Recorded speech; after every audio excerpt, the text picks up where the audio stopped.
आपने कभी सुना होगा या कभी देखा होगा रियल लाइफ में या मूवीज में कि किसी के साथ अगर कभी कुछ बुरा होता है तो वो एक बात बोलते हैं, काम करते हैं, कोर्ट चलते हैं, कोर्ट डिसाइड करेगा कि आप सही हो या मैं सही हूं। यानी कि लोगों का, सिटीजन्स का इतना ज्यादा ट्रस्ट है किसके ऊपर? जुडिशियल सिस्टम के ऊपर। तो क्लास 8 चैप्टर नंबर 4 सिविक्स आपको इसी से फैमिलियर करेगा, जुडिशियल सिस्टम इन इंडिया, कि जुडिशरी का क्या सिस्टम है। तो ये चैप्टर स्टार्ट करने से पहले हम एक बात क्लियर कर देते हैं कि जो जुडिशरी है वो एक इंडिपेंडेंट बॉडी है। इसके ऊपर किसी का भी कंट्रोल नहीं है, ना ही किसी गवर्नमेंट का, ना ही किसी ऑफिसर का। ये अपने डिसीजन खुद लेती है, कोई भी इंटरफेयर नहीं कर सकता। आगे हम देखेंगे कि ऐसा क्यों है। अब अगर हम बात करें तो फर्स्ट टॉपिक आता है कि जुडिशियल का क्या रोल है, function of judiciary, role of judiciary. तो रोल जो है जुडिशरी के वो अलग अलग कैटेगरीज में या अलग अलग रोल्स इसके हैं।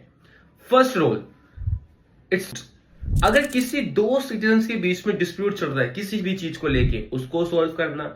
सिटीजन और गवर्नमेंट के बीच में डिस्प्यूट चल रहा है, उसको सॉल्व करना। दो गवर्नमेंट के बीच में डिस्प्यूट चल रहा है, उसको सॉल्व करना। स्टेट गवर्नमेंट और सेंट्रल गवर्नमेंट के बीच में कोई डिस्प्यूट चल रहा है, उसको सॉल्व करना। दो स्टेट्स के बीच में डिस्प्यूट चल रहा है, उसको सॉल्व करना। यानी कि सारे के सारे जो भी डिस्प्यूट्स है वो कौन सॉल्व करता है? जुडिशरी। सेकंड आता है जुडिशियल रिव्यू। अब जुडिशियल रिव्यू क्या है? आप वर्ड को तोड़ो, रिव्यू यानी कि वापिस से चेक करना, वापिस से देखना। मान लो पार्लियामेंट ने कोई लॉ पास कर दिया, कुछ भी लॉ हो सकता है, हमने देखा था पार्लियामेंट लॉ बनाता है लास्ट चैप्टर के अंदर। अब किसी ने बोला कोर्ट में जाके कि जो लॉ पास हुआ है ना, ये अंडर दी कॉन्स्टिट्यूशन नहीं है। अब सर ये कॉन्स्टिट्यूशन क्या है? तो फर्स्ट चैप्टर याद करो। कॉन्स्टिट्यूशन एक ऐसी बुक थी, एक ऐसा डॉक्यूमेंट था जहां पे सारे रूल्स एंड रेगुलेशन लिखे हुए हैं, जिसके अकॉर्डिंग पूरी गवर्नमेंट या पूरी कंट्री चलेगी। अब पार्लियामेंट ने एक ऐसा लॉ बनाया जो कि किसी सिटीजन्स के फ्रीडम ऑफ स्पीच को छीन रहा है। मतलब एक ऐसा लॉ है जहां पे लोगों को फ्रीडम ऑफ स्पीच नहीं है। बट कॉन्स्टिट्यूशन ने क्या बोल रखा है कि कभी भी आप किसी के फंडामेंटल राइट्स नहीं ले सकते हो, क्योंकि फ्रीडम ऑफ स्पीच क्या है? Fundamental right. तो ये कॉन्स्टिट्यूशन के अगेंस्ट हो गया ना, तो कोर्ट इसको रीचेक करता है, और अगर ये सही साबित होता है कि जो लॉ बना है वो अगेंस्ट या अंडर दी कॉन्स्टिट्यूशन नहीं है, तो उसको लॉ को खत्म कर दिया जाता है, अबॉलिश कर दिया जाता है। तो यानी कि लॉज को वापिस से चेक करना is known as judicial review. अब आता है तीसरा फंक्शन। अब सर ये तीसरा फंक्शन क्या है, देखते हैं। लॉज को एनफोर्स करवाना, फंडामेंटल राइट्स को प्रोटेक्ट करना। अगर आपको याद हो, 6th फंडामेंटल राइट था कॉन्स्टिट्यूशनल रेमेडी।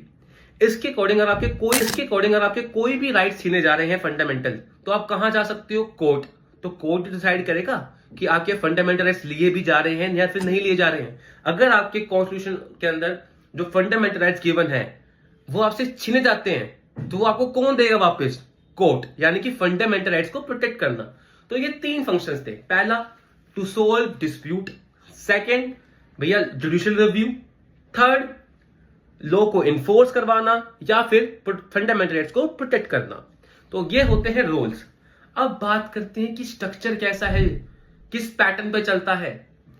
तो इसको समझेंगे एक एग्जांपल से। मान लो आपको स्कूल में कोई दिक्कत है, मतलब कोई प्रॉब्लम चल रही है, या मतलब बच्चे मार रहे हैं, या बच्चों से लड़ाई हो रही है, कोई भी डिस्प्यूट है, पानी नहीं आ रहा है, तो आप सबसे पहले कहां जाते हो? Class teacher. फिर अगर आपकी वहां पे भी कोई बात नहीं सुनते तो आप कहां जाते हो? हेडमास्टर, यानी एचओडी बोल सकते हैं, या इंचार्ज बोल सकते हैं हम आपके स्कूल्स के अकॉर्डिंग। अगर वहां पे भी कोई सुनता नहीं तो कहां जाते हो आप? प्रिंसिपल। अगर प्रिंसिपल भी नहीं सुनता तो आप कहां जाते हो? जो उसका ओनर है स्कूल का, यानी कि हम बोल सकते हैं एक तरीके से ट्रस्टी। अब सेम स्ट्रक्चर है इंडिया के अंदर जुडिशरी का। सबसे नीचे आते हैं डिस्ट्रिक्ट कोर्ट्स, यानी कि लोअर लेवल के कोर्ट्स। उसके बाद आता है हाई कोर्ट, फिर आता है सुप्रीम कोर्ट। तो ये एक हिराकी ऑर्डर है, डिस्ट्रिक्ट कोर्ट, हायर कोर्ट या हाई कोर्ट और सुप्रीम कोर्ट, ये स्ट्रक्चर है। अब सुप्रीम कोर्ट सबसे बड़ा है, यानी कि टॉप लेवल पे जो इसका डिसीजन होगा वो बाकी दो लो जो कोर्ट्स हैं, हाई कोर्ट और डिस्ट्रिक्ट कोर्ट, उनको मानना पड़ेगा। और पूरे इंडिया के अंदर एक ही सुप्रीम कोर्ट है। कहां पे लोकेटेड है? न्यू दिल्ली। अब बात करते हैं हाई कोर्ट। तो हर स्टेट का अपना एक हाई कोर्ट होता है। फॉर एग्जाम्पल मान लो आप महाराष्ट्र में हो, या पंजाब में हो, या आप मान लो तमिलनाडु में हो, आपको वहां पे दिक्कत है तो तमिलनाडु में हो, आपको वहां पे दिक्कत है तो आप वहां के हाई कोर्ट में जाओगे, तमिलनाडु के या पंजाब के, जहां पे भी आप रह रहे हो। तो हर स्टेट का अपना एक क्या होता है, हाई कोर्ट। थर्ड आते हैं डिस्ट्रिक्ट कोर्ट, जिसको हम बोल सकते हैं तहसील कोर्ट्स, डिस्ट्रिक्ट कोर्ट्स, ठीक है, लोअर लेवल के कोर्ट्स। तो ये तो हो गया खत्म। अब मान लो आपका कुछ भी ऐसा दिक्कत आ रही है, तो सबसे पहले आप कहां जाओगे, क्लास टीचर यानी कि डिस्ट्रिक्ट कोर्ट। अब आपको लगता है कि डिस्ट्रिक्ट कोर्ट ने जो डिसीजन लिया है वो सही नहीं लिया है, मेरे अगेंस्ट है, गलत है, तो आप कहां जाओगे फिर, हाई कोर्ट। अब हाई कोर्ट जो है वो डिस्ट्रिक्ट कोर्ट के डिसीजन को चेंज कर सकता है, but district court high court के डिसीजन को चेंज नहीं कर सकता, बिकॉज वो टॉप पर है।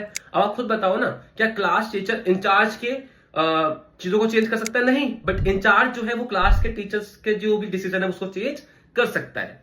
अब मान लो आपको लगता है कि हाई कोर्ट में भी मेरे को सही चीज नहीं मिली, तो आप कहां जाओगे, सुप्रीम कोर्ट।